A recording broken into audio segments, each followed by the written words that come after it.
High, আমি Nandini from ন্যান্স Kolkata kitchen. আজ আমার রান্নাঘরে বানিয়েছি সেদ্ধ, তারপরে অ্যাকচুয়ালি একদম বাড়ির গরমকালের বাড়ির রান্না। এটা হচ্ছে করলা সেদ্ধ, মধ্যে সর্ষের তেল দিয়েছি। এটা হচ্ছে পোস্ত, খালি কাঁচা লঙ্কা।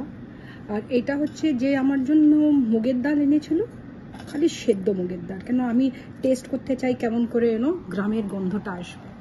আর মাছ ভাজা, আম, আর কিচ্ছু লাগবে না। তো শুরু করছি। ডালের মধ্যে একটু ঘি দিয়ে দেবো।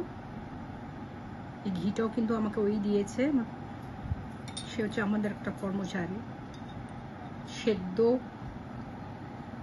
করলাতে আমি সর্ষের তেল দিলাম। এবার পোস্তর মধ্যেও দেবো সর্ষের তেল। সর্ষের তেল না হলে না গন্ধটাই ভালো লাগে। আগে পোস্ত খাবো, তারপরে করলাটা খাবো, ঠিক আছে? একটু লেবুটা একটু দিয়ে দিও।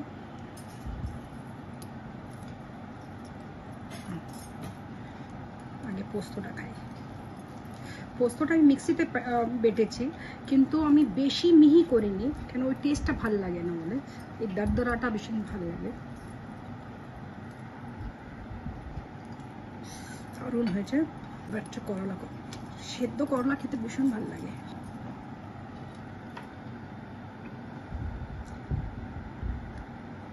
এক্সেলেন্ট, তেতো তেতোটা না ভীষণ ভালো লাগছে। এবার খাবো ডালটা।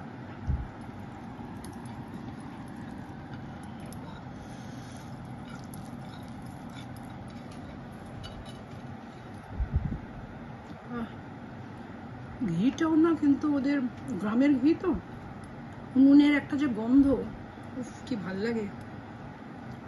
আপনারাও এনজয় করুন এইভাবে, যেরকম আমি এনজয় করছি। আমার তো ভীষণ ভালো লাগছে খেতে। একটু আমটাও খেয়ে নিই। দারুণ। Bye, see you.